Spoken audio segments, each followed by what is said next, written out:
Hey everyone, in this video, let's do a comparison of Midjourney and OpenArt. In order to do so, here we are at midjourney.com and we're also at openart.ai. And we're just going to go ahead and explore through both of these sites and just kind of try to determine what some of the differences are. I think the first thing we want to take a look at is the pricing. So let's go ahead and click on subscribe here. And we'll take a look at the monthly billing. So with Midjourney, we're looking at $10 a month. With OpenArt, let's go ahead and just skip and go to upgrade. And let's go to monthly. So we're looking at $14 for the base subscription compared to $10 for Midjourney. So that's something there to consider. Let's take a look at the difference between the credits. We've got 4,000 with OpenArt, and we've got kind of doesn't say specifically. It says limited generations, around 200 images per month. So depending on how much the credits are for OpenArt, that might work out as a better deal, but we're not going to do the math on that just now. Next thing let's do is let's go ahead and check in with Cider AI and do a comparison between the two as well, because Cider can tell us some things that might be not immediately apparent. So let's go ahead and try.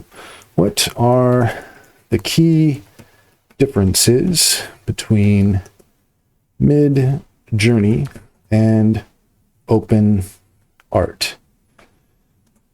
If you are unfamiliar with Cider, it's an extension for your browser that allows you to ask questions and get the answers you're looking for, comparing on answers with a variety of the top models available. You got Cider Fusion, GPT-5, Claude 3.5, Gemini 2.5, you got DeepSeek, Claude Sonnet. You got a lot here. So it's such a great extension to have for your browser. Allows you to get those answers at any moment, and it fits just nicely here in the sidebar. All you got to do is click on that little button. If you're interested in Cider, check out the link in the description. If you go check the link in the description, you'll find a link to our link tree, and there you'll find our top promotions, including Cider. Click on any of those links to get started. You'd be helping us, and we'd greatly appreciate it. So here's a concise comparison of the key differences between Midjourney and OpenArt. If you meant a different OpenArt, okay. So purpose and positioning. Midjourney is primarily an AI image generated service focused on creative, high quality artwork with text prompts. It's positioned as an artist forward tool for imaginative, stylized result. OpenArt typically positions itself as a broader marketplace community and toolkit around AI art, offering image generation, sharing, discovery, model access, and sometimes model asset marketplaces. It's more of a platform ecosystem than a single model generator. Midjourney does text-to-image generation via Discord using its proprietary model, strong emphasis on prompt engineering, artistic styles, and iterative refinement, voting, upscales, variations. OpenArt, it often provides access to multiple models, including community models, tools for remixing, editing, searching, and a gallery social layer.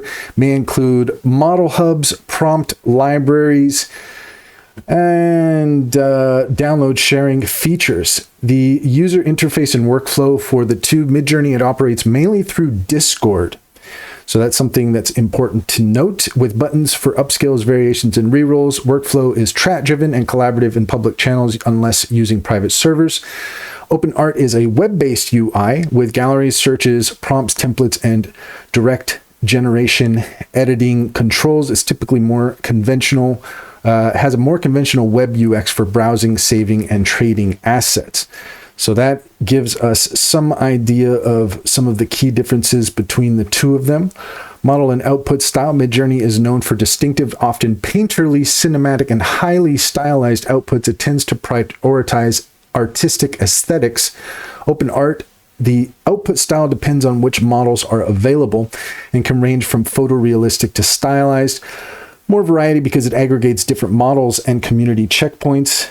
community and sharing. Midjourney has a large active community on Discord where outputs are public by default, which encourages discovery and remixing. Community influences trend styles and prompt techniques. OpenArt is a community plus marketplace featuring with features, galleries, and model sharing. Emphasizes discoverability, curation, and sometimes monetization for creators and model authors. So we've got some more information here on licensing and IP, cost and access, APIs and integrations, custom models and fine-tuning, use cases where each shine: Midjourney, concept art, stylized illustration, creative exploration, rapid idea iteration with strong artistic aesthetic. OpenArt, discovery of diverse model styles, marketplaces for assets, remixing community content, programmatic model access, and broader ecosystem features. So that gives you an idea of what Cider can do for you in terms of doing comparisons. If you're not sure which one to go with, you might want to check out Cider, and it can help you figure those details out. But let's go ahead and take a look here. So with OpenArt, we've got our home, assets, story, video, image, character, and audio. Let's just go ahead and click through these real quick. So with story, we can create a music video. We can do an explainer video. We can do a character vlog, an ASMR video. So this is more towards being able to create with those types of ideas in mind. And it's nice to note here that we do get 40 trial credits with OpenArt. So that's quite nice to know. Let's go ahead and click on video. And we've got Sora 2, we've got Kling 2.5, we've got Wand 2.5, Seed Dance. So there's a lot packed into OpenArt beyond just image generation. I know that Midjourney does video as well, but it really looks like with OpenArt we're given a variety of models to choose from, but we'll take a look at Midjourney in a moment here. So here for the images, you can see we can choose our model. We can use a prompt assistant. And this is where you're going to enter in your prompt. You can modify the amount of images that you're going to use, that you're going to generate. And 30 credits will be charged for 2 images, it says here. So we've got 40 trial credits. You do the math. Let's go ahead and take a look at Midjourney here. And we've got some really neat examples of other people's works that we could take a look at. We have our create section here. And again, a lot of this is going to be done on Discord. But let's go ahead and just stick with their main site here. Okay, so looks like it's not going to allow us to create without actually, well, let's see. Yeah, okay. So it says subscribe to start creating.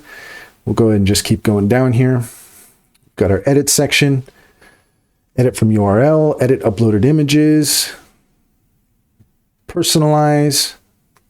That's also behind the subscription wall. Mood boards, same thing.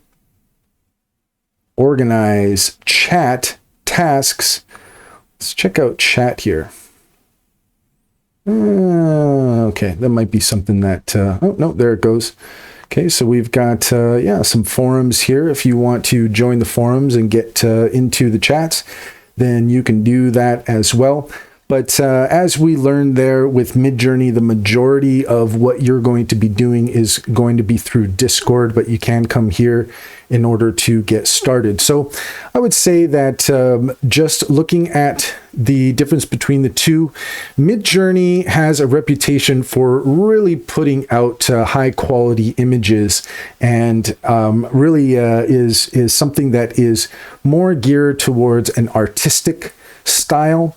Whereas with OpenArt, you're given a lot of different tools. I think this also kind of comes down to the subscription difference as well.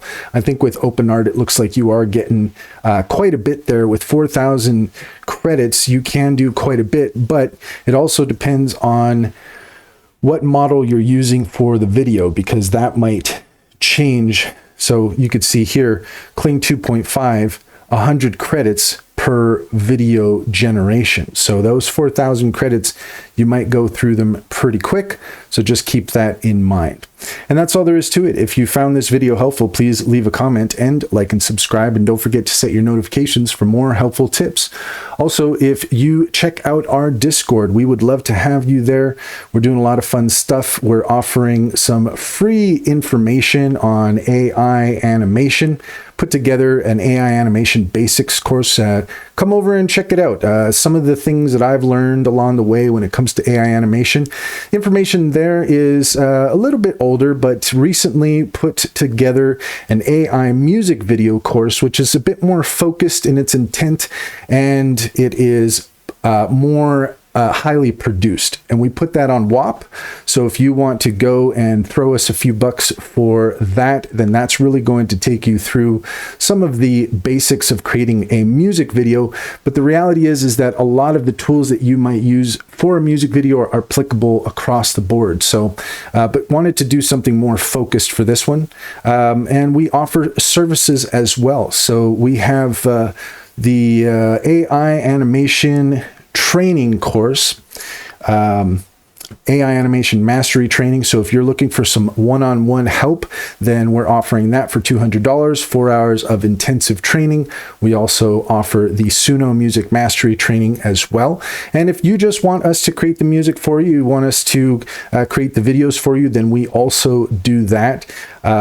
Would love to have you over here on our Discord. And last but not least, if you are looking for a new bank, check out Simply Financial. If you click on the link in the link tree, you can get $50 to open up an account. And if you refer your friends and family, you can get $125 per referral. It's a great deal. It's a great bank. Simply Financial comes highly recommended. Check to see if it's available in your area.